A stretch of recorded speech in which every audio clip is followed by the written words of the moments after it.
పశ్చిమాసియా యుద్ధ ఉద్రిక్తతల నేపథ్యంలో పెట్రోల్, డీజిల్ ధరలు పెరుగుతాయని మనం చాలా రోజుల నుంచి ఎదురు చూస్తూ ఉన్నాం. పెరుగుతుందేమో అని. సో, మొన్నటి వరకు కూడా యుద్ధం ఆగిపోయింది. ఇంకా పర్వాలేదు, నిలకడగా నడుస్తూ ఉన్నాయి ధరలన్నీ కూడా అని చాలా ధీమాగా ఉన్నారు. అయితే మళ్ళా ఈరోజు అంటే ఏప్రిల్ 21. సో, ఈరోజు మళ్ళా యుద్ధం మొదలైంది. అలాగే అమెరికాకి సంబంధించిన యుద్ధ నౌకల మీద ఇరాన్ దాడి చేయడం జరిగింది. సో, ఈ దాడిలోని అమెరికా ఇప్పుడు తీవ్ర ఆగ్రహాన్ని వ్యక్తం చేస్తూ ఉంది. అయితే అమెరికా కూడా తన నిబంధనల్ని ఉల్లంఘించి ఈ దాడులకి ఆ షిప్స్ అనేవి హార్మూజ్ దగ్గరికి ఎంటర్ అవ్వడం జరిగింది.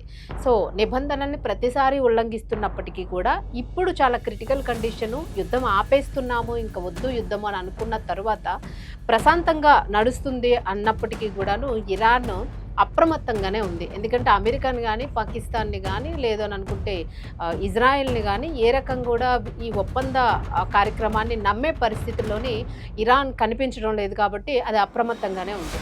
మరి ఇలా అప్రమత్తంగా ఉన్న తరుణంలోనే ఏదైతే ఎక్స్పెక్ట్ చేసిందో ఈ ఎక్స్పెక్టేషన్స్ని రీచ్ అయింది అమెరికా. మరి అమెరికా యుద్ధ నౌకలు హార్మూజ్లోకి ఎంటర్ అవడంతో ఇరాన్ వెంటనే దాడి చేయడం జరిగింది, యుద్ధ నౌకల్ని పేల్చేయడం జరిగింది. సో, ఇప్పుడు మళ్ళా ఇది మనం చూసుకుంటే యుద్ధం మళ్ళా మొదలైపోయింది, ఆగలేదు. సో, ఇదొక క్లారిటీ వచ్చింది మనకి. సో, యుద్ధం మొదలైంది అని అంటే ఇప్పటికే రావాల్సిన నౌకలు, చేరాల్సిన నౌకలు ఏవి కూడా చేరుకోలేదు. ఇంకా ముందుకి ఇప్పుడు అమెరికా ఈ రకంగా చేయకుండా ఉండుంటే ఇంకా ఫార్వర్డ్ అయ్యేది మనకంటే ఇప్పుడు రావాల్సిన ఆయిల్ షిప్స్ కానీ, డీజిల్ కానీ, గ్యాస్ కానీ ఇవన్నీ కూడా ఒక్కొక్కటిగా మూవ్ అయి ఉండుండేవి. సో, మరలా ఇప్పుడు ఈ పనికిమాలిన చర్య చేయడంతో ఇప్పుడు ఇరాన్ నిప్పుల మీద కుంపటిలాగా చిందులేస్తుంది. ఇరాన్ ఊరుకునే ప్రసక్తి లేదు. ఇంకా ఇప్పుడు చేసిన దాడిని అయితే ఎట్టి పరిస్థితుల్లోని ఖండించదలుచుకోలేదు వాళ్ళు. సో, మనము గతంలో చూసుకుంటే ఉద్రిక్తతల ముందు బ్యారెల్ చమురు ధర $70 లోపు ఉంది. ప్రస్తుతం అయితే $95 సమీపంలో ఉంది. ఇప్పుడు ఈ రోజు జరిగిన ఈ అటాక్తోని ఇది $100 పైగా చేరే అవకాశం ఉంది అని నిపుణులు అంచనా వేస్తూ ఉన్నారు.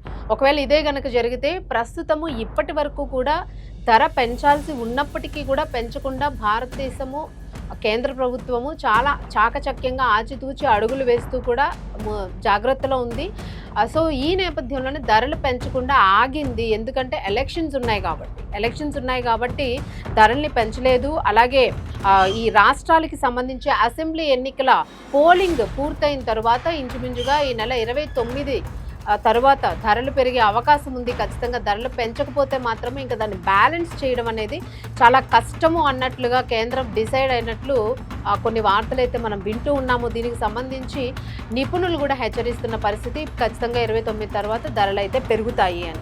ఎంత % పెరిగే ఛాన్స్ ఉంది అని మనం చూసుకుంటే దాదాపుగానే 1 లీటర్ పెట్రోల్ మీద మనకి చెప్తున్న లెక్కల ప్రకారం అయితే మాత్రం 8 నుంచి 15 రూపాయల వరకు పెరగొచ్చు అని. అంటే ఇంచుమించుగా కూడా $150 దగ్గరలోకి రావచ్చు. ఇంకా అంతకు మించి కూడా పెరగొచ్చు అనే వార్త అయితే వినిపిస్తుంది. సో, ఇదైతే మాత్రము ఇప్పుడు కొంచెం లాక్ చేసుకోవాల్సిన పరిస్థితే కనిపిస్తుంది. ఎందుకంటే అందరూ కూడా ఇప్పుడు విశ్లేషకులు కానీ, అలాగే ఇండియాలో ఉన్న ప్రజలు కూడాను ఎలక్షన్స్ ఉన్నాయి కాబట్టి పెంచడం లేదు, అందుకే మనకి ఇండక్షన్ స్టవ్స్ వాడమని, లేదంటే కట్టెల పొయ్యి వాడమని, బొగ్గులు వాడమని ఇట్లా చిన్న సలహాలు చెప్తూ ఉంది సర్దుకుపోమని ప్రభుత్వము. సో, ఎలక్షన్స్ ఉన్న తరుణంలోనే ఆపలేదు. ఇప్పుడు ఎలక్షన్స్ ఇంకా కంప్లీట్ అయిపోతాయి కాబట్టి ఇప్పుడు ఖచ్చితంగా ఇవి పెరిగే ఛాన్స్ ఉంది, పెంచాల్సిన అవసరం ఉంది. పెంచకపోతే మాత్రము ఫైనాన్షియల్ క్రైసిస్ అనేవి వచ్చేస్తాయి, ఇది ప్రతి ఒక్కరూ ఎదుర్కోవాల్సిందే అని చెప్పేసి అయితే ఇప్పుడు కొంచెం క్లారిటీ వచ్చింది అందరికీ కూడా. అయితే ఇంకొకటి ఏంటంటే ఇంధన రిటైల్ ధరలను చూసుకుంటే 3 నుంచి 7 వరకు పెంచొచ్చని భావిస్తున్నారు. అలాగే వంట గ్యాస్ సిలిండర్ ధర కూడా మరింత పెరగొచ్చు అని అయితే చెప్తూ ఉన్నారు.